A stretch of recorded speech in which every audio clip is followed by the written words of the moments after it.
Ya, laporan biasa dari seorang pembantu presiden kepada Bapak Presiden mengenai beberapa hal yang berkaitan dengan dunia pertanahan dan dunia tata ruang, terutama yang berkaitan dengan proses perkembangan tata cara pemberian hak atas tanah, terutama hak guna usaha untuk perkebunan kelapa sawit di Indonesia. Dah, itu aja. Oke? Nama Mas? Oh enggak, itu enggak tahu saya. Bukan bidang saya.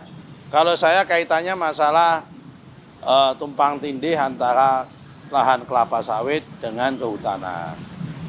Yang hari ini sudah ada Satgas Kelapa Sawit yang dipimpin oleh Pak Menhan, Pak Jaksa Agung, Pak Panglima TNI, dan Pak Kapolri, di mana saya salah satu anggotanya. Ya, kita melaporkan berapa lahan yang ada tumpang tindih, berapa yang tidak tumpang tindih, kita laporkan. Oke, apalagi? Terus soal tanah yang di Bekasi, MA bilang itu sebenarnya udah gini, kenapa? Gini, Mas ya, udah saya jawab kemarin sebetulnya. Memang betul, tahun 2022 Pengadilan Negeri kirim surat akan ada eksekusi kepada BPN.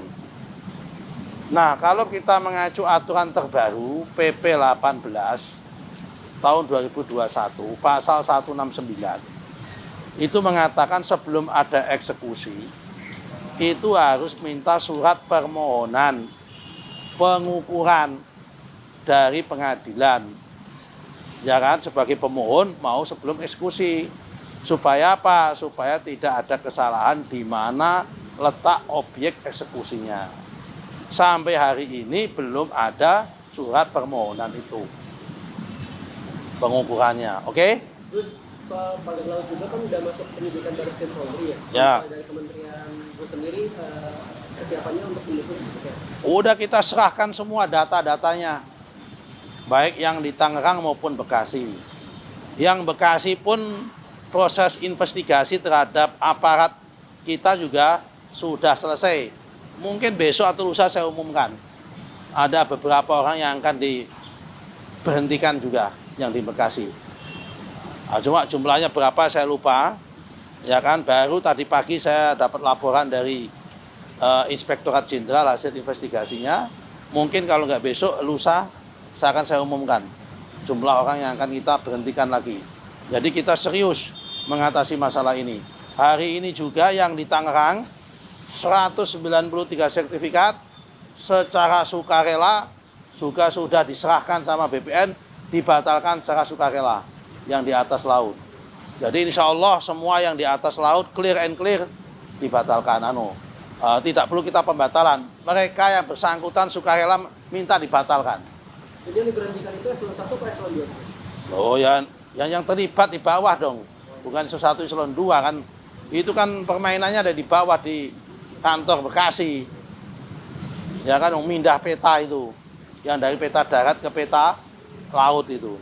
Dah, apalagi? Nanti yang dari kementeriannya nggak terlibat. Yang dari kementeriannya nggak terlibat. Kementerian apa? Tadi kan yang terlibat di bawah di Dah. Nggak sampai sejauh itu. Uang ini malah kepala kantor aja nggak tahu. Ini murni permainan nakal oknum orang di bawah. Setelah kita cek gitu. Modusnya itu kan udah kita jelaskan, Mas. Ya. Modusnya ada orang punya sertifikat, ada sertifikat. Jumlahnya 89 sertifikat. Dimiliki 84 orang. Oke? Jumlahnya 11,6 hektar.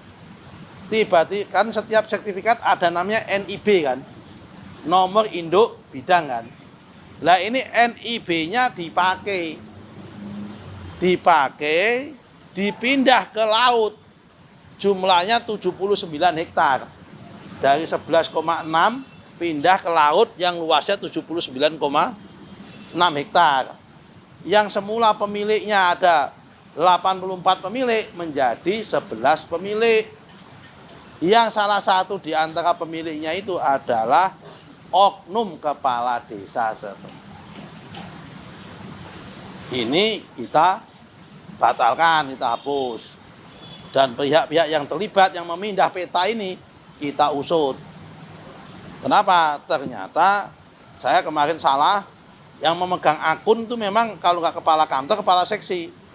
Ternyata karena ini program PTSL, saya baru dapat informasi, mohon maaf kan juga namanya menteri baru, saya dapat informasi kalau program PTSL itu tim adjudikasi pun, tim di bawah koordinator pelaksana PTSL di tingkat kabupaten itu juga boleh mendapatkan akun akses akun gitu loh. Nah ini mereka yang main ini, tim di bawah ini. Tapi korbannya yang di atas. Kepala seksinya ikut jadi korban. Kenapa? Kan ini anak buahnya kepala seksi. Kenapa dia nggak prudent? Tetap kena sanksi. Nanti pada masa itu. Apalagi nggak ada isu yang ini bos. Yang kuat nggak ada hari ini. Terkait SHM Ganda itu nanti gimana? Di mana SHM Ganda? Terkait kan banyak sekali komentar-komentar para netizen itu kan. Ini SHM Ganda itu sikap ya yang di mana? Kan jumlahnya banyak mas. Luaskannya 70 juta hektar. SHM Ganda di mana? Tapi begini ya, tak jelasin ya.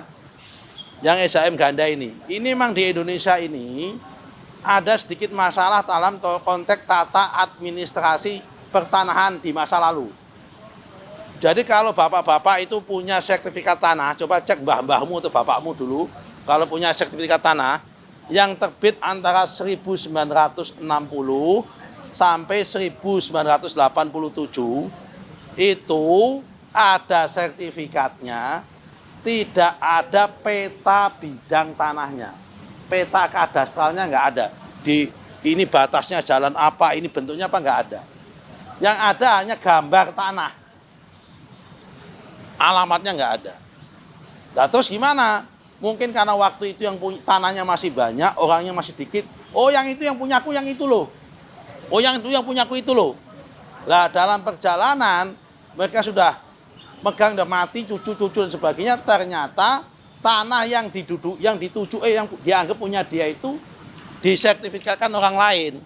Kenapa? Karena memang nggak ada bukti bahwa yang dimiliki yang itu.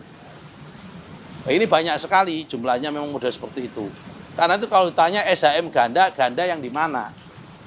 Itu loh mas ya. Kalau ditanya Ganda itu. Karena memang problemnya itu di tahun 60 sampai 87 ini banyak sekali ada sertifikat, tidak ada peta bidang tanahnya. Yang ada hanya gambar tanah, tapi nggak jelas alamatnya di mana. Nah kalau yang 87 ke sini, itu selain ada gambar tanahnya, ada peta bidang tanahnya. Ini kelihatan nggak pernah megang sertifikat ini. Atau belum pernah beli sertifikat kelihatannya ini.